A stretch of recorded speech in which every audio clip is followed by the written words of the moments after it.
Alright, a little note before I read out this chapter. This is gonna be the last chapter I read out tonight because I need to go to sleep. And, just a fun fact. This is the chapter where the most people just straight up stop reading the script. And so this is also the chapter where I hope most people get through it because it's recorded in like a read out format. Because stuff gets kinda like fucking spicy after this. I hope people will, if you like it for now, I hope you keep watching, and if you do have any feedback, it would be very much appreciated. Chapter 6, Unlikely Encounter. Chapter opens on a secure wooden platform suspended in the air by a large buoyancy tank labeled to be cellophane filled. Far below it, the airfield can be seen, though it is tiny in comparison to the sparse forest that surrounds it. The platform itself is suspended on a weighted cable connected to an old armored ATV, parked at the end of the runway.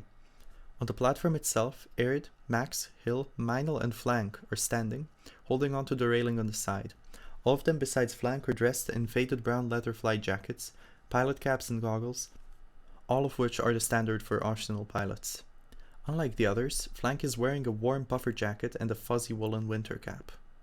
Flank uses his walkie-talkie to tell Tryon, who's shown to be sitting next to the driver's seat of the ATV, to get going, since it is quite windy up there. Tryon tells Oliver, who's sitting in the driver's seat, to get going, and the ATV speeds up.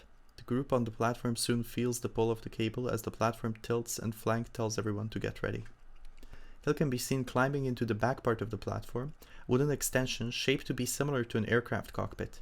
Flank reminds him that it is as if the canopy was shot off successfully, but the ejection seat failed. Hill tells himself that he can do this as it's a regular World War II style bailout. He checks his parachute harness, climbs up to the side, and confidently jumps as far out as he can, moving the platform slightly to the side with the push of his legs. Tryon, who has now lit a cigarette, looks up and tells Oliver they started now, showing several cross-shaped parachutes opening up above them. Oliver says he hopes they all remember their landing zones so they don't have to wade through the forest to find them. Back up on the platform, Arid tells Max he'll go right after him, so Max unconfidently jumps down to the side. Flank tells Arid he's up last, so he climbs in, looks out to the side, climbs out and jumps. He opens his parachute immediately after and waits for the large cross-shaped fabric to roll out. He waits for a bit before unfastening the front fastening hook. The forward-facing part of the fabric cross shoots up and back, and the parachute angles down, now inflating from the passing airflow. Arid now grabs the two steering toggles and turns his parachute towards where Max is heading. He keeps his heading and hopes he is going towards the right field. Max can be seen touching down onto an open clearing with Arid flying overhead past a grove separating the two landing zones. Max lands smoothly onto the tall grass of the field and gets his parachute onto the ground so he can start packing it. Arid can be seen softly reaching the ground on the field his landing zone is at. He trips while landing and falls over.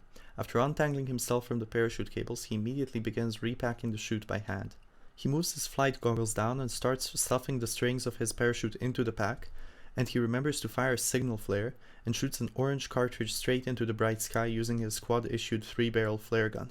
He sighs and wants to get back to packing the chute, but a slight golden flash catches his attention.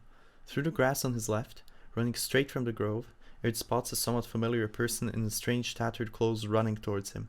He stands frozen in shock for a second, but he knows better and reaches for his flare gun again, almost instinctively pointing it at the person running at him. He fires his two remaining flares and the attacker falls over after one hits them, standing up and quickly extinguishing their poncho which had caught on fire. Arid reaches for the sheathed survival knife attached to his flight leg pants, but the person lunges at him, knocking him to the ground with ease. Arid immediately pushes the attacker's face away with one hand, but quickly lets go to grab their arm as he sees a sharp steel dirk in their hand. He manages to hold off the knife which was aimed right at his neck, but struggles to push it away. After yelling out in fear, he starts to scream at the person telling him he does not want to die. The attacker pulls the knife back and tries to stab him again, with Arid just barely stopping the swing of their hand. Arid finally gets a good glimpse of the person who is so confidently trying to kill him and is shocked to find out it is the girl from before. He tries to reason with her, and the moment he asks why she's trying to kill him, she stops and just presses the tip of her knife to his throat.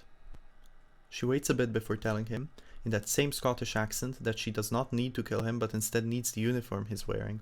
He asks her if he can hand it over instead. She is worried but stands up and walks backwards before telling him he can go on. He drops his flight jacket down and is about to take off the surface flight suit which was under it, but the girl notices the missing pocket. After a clear expression of shock and then despair, the girl starts to tell him she will be found soon. She starts repeating that she almost got out, trying to explain it was the last thing she needed to do, but now they will drag her back to camp.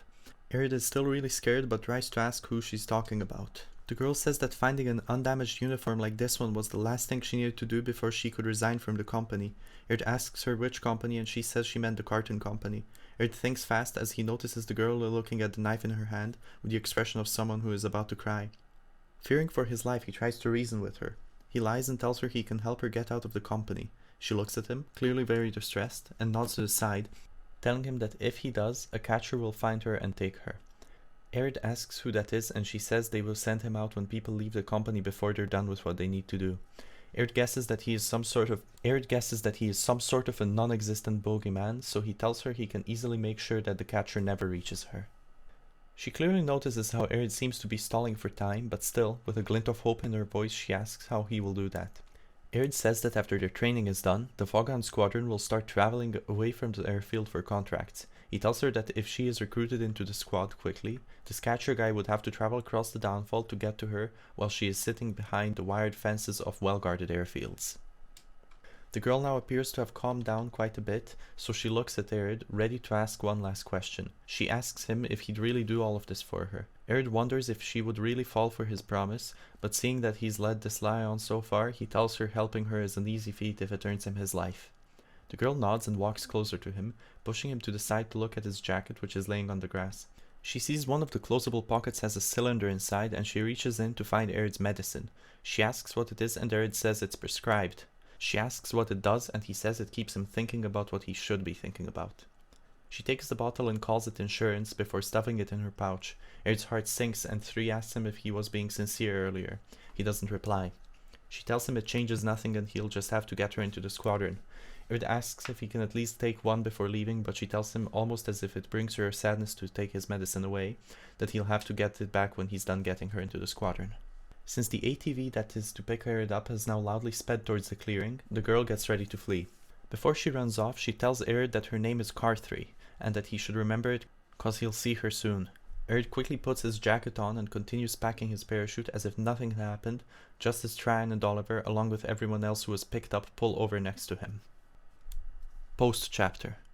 Scene opens in the dry jungle at a forest campsite with many civilian, makeshift and even rugged military tents, all placed around a large air marine hidden low below the treetops.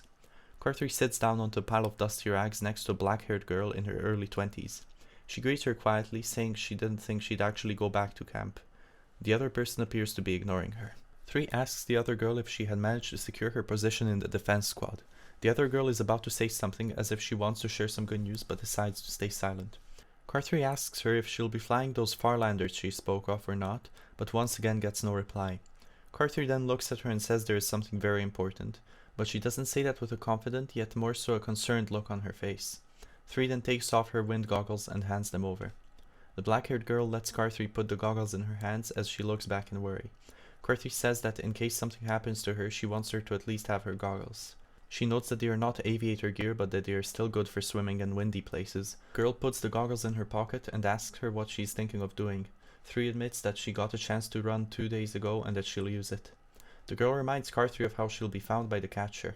She pauses and says that she has to remove her markings, but 3 says that she's thought far enough ahead, referring to the black-haired girl as Sally. 3 says that she's leaving tomorrow and that she'll fight her way out of the company if she has to. Sally doesn't say anything and moves over towards 3 on the dusty rags they are laying on before tightly hugging her and not letting go. 3 has an almost indifferent expression on her face but asks Sally about her defense squadron again. Sally, who is still hugging 3, quickly replies it will be a MiG, not a Fokker Wolf. Alright, quick note for the end of the chapter. I have to rework the future chapters up to, I don't know, up to like chapter 15, 16, so it's gonna take a little bit for me to record the rest. Although by the time I actually upload this, it might already be done. So yeah, that's it. Goodbye.